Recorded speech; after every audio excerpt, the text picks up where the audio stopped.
అందరికీ నమస్కారం. నేను చిత్తూరు రూరల్ ఇన్స్పెక్టర్ మాట్లాడుతున్నా.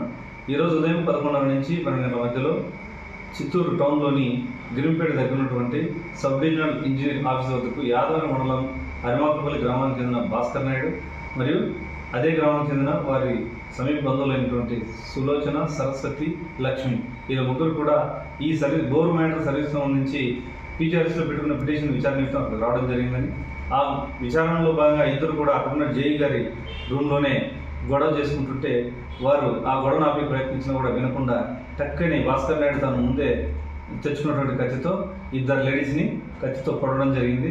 అక్కడి నుంచి మనకు వచ్చిన సమాచారం మేరకు వెంటనే వాళ్ళని హాస్పిటల్ షిఫ్ట్ చేయడం జరిగింది మా సిబ్బంది ద్వారా.